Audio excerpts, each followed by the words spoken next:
गेले 2 महिने भर दुपारी चहाच्या टपऱ्यांवर होणारी गर्दी आता हळूहळू उसाचा रस आणि लिंबू सरबतांच्या गार्डनकडे शिफ्ट व्हायला लागली आहे.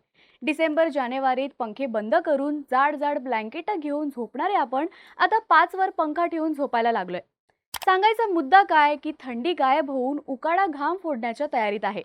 मागच्या उन्हाळ्याने तापमानाच्या पाऱ्याचे पार 12 वाजवले होते. 1901 नंतरचा सगळ्यात उष्ण वर्ष म्हणून 2024ने रेकॉर्ड ब्रेक केला होता. त्यामुळे गेल्या वर्षी उन्हाळा कधी एकदा संपतोय असं झालं होतं. ते ऊन गेलं, वर्ष गेलं आणि आता नवीन वर्षातही आपल्याला सेम सिच्युएशन फेस करायला लागणार असल्याचं सांगितलं जातंय. कारण गेल्या वर्षापेक्षाही यंदाचा उन्हाळा आपला ताप वाढवणार असल्याचं सांगितलं जातंय. IMD म्हणजेच भारतीय हवामान विभागाकडून याबद्दलचे स्पष्ट संकेतही देण्यात आलेत. सूर्याच्या उत्तरायणाला सुरुवात झाल्याने आतापासूनच हळूहळू उन्हाळा आपल्याला जाणवायला लागलाय. यंदाचा उन्हाळा कसा असणार आहे?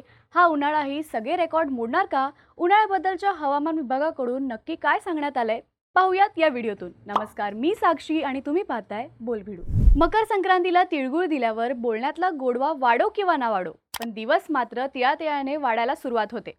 आता दिवस वाढतो म्हणजे काय, तर सूर्याचा आपल्या इथला म्हणजेच उत्तर गोलार्धातला हॉल्ट वाढायला लागतो. आता हे समजून घेण्यासाठी कितीही आवडत नसला तरी शाळेत शिकलेला भूगोल आठवावा लागतो. 22 डिसेंबर पासून सूर्याचं उत्तरायण व्हायला सुरुवात होते. म्हणजे सूर्य हळूहळू उत्तर गोलार्धाकडे सरकायला लागतो. त्यामुळे दिवस वाढत जातो आणि त्यासोबतच उकाडाही. आता आपल्या भारताचं लोकेशन उत्तर गोलार्धात, त्यामुळे जसजसा सूर्य उत्तर गोलार्धात शिफ्ट होतो तसतशी रात्र छोटी होते आणि दिवस वाढायला लागतो. 22 डिसेंबर ते 21 जून या 6 महिन्याच्या काळात सूर्याचा हा उत्तरेकडचा प्रवास उत्तरायणात सुरू असतो.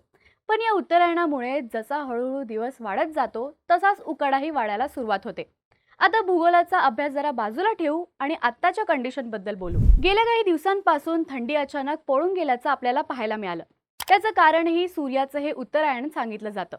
आता हे सगळं दरवर्षी होतं, मग यात नवीन काय असं आपल्याला वाटेल. पण तरीही यावेळचा उन्हाळा हा गेल्या वर्षीपेक्षाही जास्त असल्याचा अंदाज भारतीय हवामान विभागाकडून वर्तवण्यात आलाय. राज्यात गेल्या 2 दिवसांपासून किमान तापमानात काही अंशांनी घट पाहायला मिळत आहे. राज्यात कोरड्या वाऱ्यांचा प्रवाह सक्रिय असल्याने पहाटे प्रचंड गारठा आणि थंडीचा जोर वाढलाय, तर दुपारी उन्हाचा झटका बसतोय. भारतीय हवामान विभागाने दिलेल्या अहवालानुसार भारतातील तापमानात गेल्या काही दिवसांपासून अनेक बदल होत आहेत. तापमानात सातत्याने चढ उतार होत असल्याचं पाहायला मिळालं. काही दिवसांपूर्वी 10 अंशाखाली गेलेला किमान तापमानाचा पारा आता 15 ते 23 अंशांपर्यंत गेला आहे. मध्य महाराष्ट्र, मराठवाड्यात तापमानात वाढ झाली आहे. उत्तर महाराष्ट्र आणि विदर्भात येत्या 48 तासांनंतर तापमान 2 ते 3 अंशांनी वाढण्याचा इशारा हवामान विभागाने दिलाय. हवामान विभागाने वर्तवलेल्या अंदाजानुसार येत्या 2 ते 3 दिवसात राज्यात कोरड्या वाऱ्यांचे प्रवाह सक्रिय होणार आहेत. परिणामी तापमानावर त्याचा परिणाम होणार असल्याचं सांगितलं जाते. येत्या 48 तासात राज्यात तापमानात पुन्हा चढ उतार पाहायला मिळण्याची शक्यता आहे. हिमाचल प्रदेश, राजस्थान, पंजाब या भागात 2 दिवस कडाक्याच्या थंडीसह प्रचंड गारठा जाणवणार आहे. तर दक्षिणेत तामिळनाडू, केरळ भागात पावसाला पुन्हा एकदा पोषक वातावरण तयार झालं आहे. परिणामी राज्यातील थंडीसाठी तयार झालेले पोषक वातावरण बदलणार असून महाराष्ट्रात येत्या 48 तासात किमान तापमानात 2 ते 4 अंशांनी वाढ होण्याचा अंदाज हवामान विभागाने वर्तवलाय. प्रादेशिक हवामान केंद्रांनी दिलेल्या माहितीनुसार कोकण, मध्य महाराष्ट्र आणि मराठवाड्यात येत्या 4 ते 5 दिवसात कमाल तापमानातही 2 ते 3 अंशाने वाढ होणार आहे. येत्या 2 दिवसात किमान तापमान फारसे बदलणार नसून त्यानंतर त्यात बदल होतील. मराठवाड्यासह उत्तर महाराष्ट्र, मध्य व पूर्व विदर्भ, पश्चिम महाराष्ट्रात कमाल तापमानाचा पारा 33 ते 34 अंश सेल्सिअस पर्यंत राहण्याची शक्यता आहे, असं सांगितलं जात आहे. त्यामुळे आता गारठा जाऊन उकाडा वाढल्याचं जाणवायला लागले. हवामान विभागाने 2025 मध्ये उष्णतेचा अंदाज वर्तवताना एक समीकरण मांडलंय. जसजशी जागतिक तापमान वाढ होते तसतशी उष्णताही वाढत जाणार आहे. याचा उन्हाळ्यासोबतच पावसावरही परिणाम होतो. त्यानुसार यावर्षी जानेवारी ते मार्च 2025 दरम्यान उत्तर भारतात सामान्यपेक्षा कमी पाऊस पडण्याची शक्यता आहे. जानेवारी, फेब्रुवारी आणि मार्च या महिन्यात देशाच्या बहुतांश भागात उष्णता असू शकते. उष्णतेबाबतचा IMDने गेल्या वर्षी वर्तवलेला अंदाजही खरा ठरला होता. गेल्या वर्षी कडक उष्णतेला सामोरं जावं लागेल असं हवामान विभागाने सांगितलं होतं. त्यानुसार इतर देशांसोबत भारताला अतिउष्णतेचा सामना करावा लागला होता. या वर्षाची 1901 नंतरचं सगळ्यात उष्ण वर्ष म्हणून नोंद झाली होती. यावर्षी जगभरात उष्माघातामुळे 3,700 पेक्षा जास्त लोकांना आपला जीव गमवावा लागला होता. आताही वातावरणात झपाट्याने बदल होताना दिसत असून सीझन शिफ्ट होणं हे यामागचं मोठं कारण मानलं जातं. ग्लोबल वॉर्मिंगचा तडाखा बसल्याने त्याचे तोटे म्हणून आपण सीझन शिफ्टिंगकडे पाहू शकतो. यामुळे भविष्यात तापमानाच्या नोंदींची संख्या आणि तीव्रता याहून मोठ्या प्रमाणात वाढण्याची शक्यता आहे.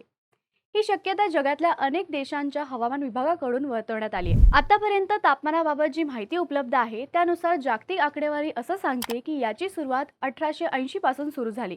1880ला जागतिक सरासरी तापमानात 0.8 अंश सेल्सिअसने वाढ झाली होती. पुढे ही वाढ प्रत्येक 10 वर्षात 0.15 ते 0.20 अंश इतक्या वेगाने वाढताना दिसते. या वाढीला जबाबदार असणाऱ्या वेगवेगळ्या कारणांचा अभ्यास केला गेला. यात प्रामुख्याने मानवनिर्मित आणि निसर्गनिर्मित कारणाचा अभ्यास करण्यात आला होता. यातून असं सांगण्यात आलं की पृथ्वीच्या जन्मापासून ते आजपर्यंत सूर्यापासून पृथ्वीला मिळणाऱ्या सौरशक्तीत कुठलीही घट किंवा वाढ झालेली नाहीये. ती आहे तशीच आहे, पण पृथ्वीवरून आकाशात परत जाणाऱ्या ऊर्जेत मात्र घट होत आहे. त्यामुळे पृथ्वीचं वातावरण वाढत असल्याचं मत काही तज्ज्ञांकडून मांडण्यात आलंय. त्यामुळेच वर्ल्ड मेट्रोलॉजिकल ऑर्गनायझेशन आणि IMDने 2025 हे वर्ष जास्त उष्णतेचं असू शकतं असा अंदाज वर्तवलाय. हवामान विभागाने वर्तवलेल्या या अंदाजाबद्दल तुम्हाला काय वाटतं? यंदाचा उकाडाही गेल्या वर्षीप्रमाणे आपल्याला घाम फोडणार का? याबद्दलच्या तुमच्या प्रतिक्रिया कमेंट करून नक्की सांगा आणि अशाच माहितीपूर्ण व्हिडिओसाठी बोलबिडूच्या YouTube चॅनलला नक्की सबस्क्राईब करा.